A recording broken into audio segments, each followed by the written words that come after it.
Karibu katika channel yetu ya Sanskip. Na katika kipindi chetu cha leo, ninakwenda kuelezea dalili za mimba ya mwezi mmoja. Tunafahamu kwamba dalili za mimba huanza wiki ya kwanza tu pale ambapo mwanamke amebeba mimba. Mwanamke ataanza kuona dalili mbalimbali ambazo zitatokea kutokana na mabadiliko ya mwili baada ya kuingia kiumbe kipya katika tumbo la mwanamke. Atapata dalili mbalimbali, lakini katika kipindi chetu cha leo tunakwenda kuzungumzia dalili za mimba za mwezi mmoja. Katika kuzigawanya dalili za mimba ya mwezi mmoja, tunaweza kuzigawanya katika makundi mawili. Kundi la kwanza ni dalili zisizoonekana. Kundi la pili ni dalili zile ambazo zinaonekana kwa macho. Tuanze na kundi la dalili zile zisizoonekana. Katika kipindi cha mwezi mmoja, mwanamke atakuwa na dalili zile zisizoonekana kama zifuatazo. Dalili ya kwanza ni mwili kuchoka sana. Katika kipindi hiki wanawake wengi huwa wanapitia ile hali ya kuwa anachoka mwili, muda wote anataka kulala, muda wote uchovu, kwa sababu ya kuongezeka kwa homoni za uzazi ambazo zinafanya awe dhaifu. Na dalili nyingine katika kipindi hiki cha mimba ya mwezi mmoja ni mwanamke kuwa hapendi baadhi ya harufu. Baadhi ya harufu huwa mwanamke anazichukia harufu, anachukia harufu fulani, anakuwa hapendi harufu za watu fulani, au anakuwa hapendi kuona watu fulani. Hii pia ni dalili ya mimba ya mwezi mmoja.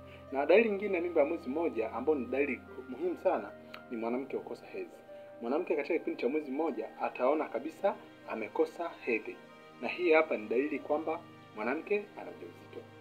Na pia dalili nyingine ya mimba ya mwezi mmoja ni maumivu ya chini ya tumbo. Kuna wengine huwa wanapata maumivu chini ya tumbo, hata bado tumbo linauma, kwa sababu kipindi cha mwezi mmoja inakuwa bado ukuta wa uzazi, mfuko wa uzazi unakuwa bado unajitengeneza kutanuka ili kuweza kuandaa mazingira ya mtoto yule kukaa ndani ya ule ukuta. Ndio maana unakuta maumivu yanaendelea. Hizo ni dalili za mimba zisizoonekana za mwezi mmoja. Tukija upande wa dalili za mimba za mwezi mmoja zinazoonekana ni kama zifuatazo. Dalili ya kwanza ni mwanamke kuharibika usoni. Unakuta katika kipindi cha mwezi mmoja mwanamke ameanza kuharibika usoni, unakuta mara chunusi zimetoka, sura imeharibika, sura imejaa mashavu, unakuta sura imebadilika kwa kifupi. Hiyo pia ni dalili ya mimba ya mwezi mmoja. Dalili nyingine ya mimba ya mwezi mmoja, dalili inaonekana ni matiti kujaa. Katika kipindi cha mwezi mmoja mwanamke utamkuta matiti yamejaa. Wengine huwa matiti unakuta yanauma, wengine ukishika titi lile, ndani ya titi unakuta kuna ugumu fulani. Hiyo pia ni dalili ya mimba ya mwezi mmoja. Na dalili nyingine ya mimba ya mwezi mmoja inayoonekana ni mwanamke kuvimba miguu. Unakuta mwanamke miguu zimejaa, wengine hata kutembea na kwa shughuli. Hiyo ni dalili ya mimba, na hiyo ni dalili ya nyingine kwamba mimba imekuwa kubwa. Na dalili ya mimba ya mwezi mmoja ambayo ni common kabisa na muhimu ni tumbo kuanza kuonekana.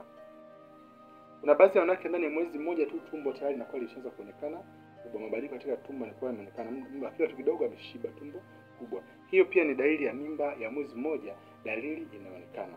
Na hizo ndizo dalili za mimba ya mwezi mmoja zisizoonekana na zinazoonekana. Kama ni mgeni katika channel yetu, hakikisha umesubscribe kwa kugusa maneno mekundu hapo chini yaliyoandikwa subscribe. Pia uguse kengele itakayotokea. Kwa kufanya hivyo utakuwa kwanza kupata taarifa zetu zinazohusu afya ya mama mjamzito na maendeleo ya mtoto tumboni. Na hii ni video yetu inaelezea dalili za mimba ya siku 10. Hakikisha unatazama video hii kujifunza zaidi. Asante.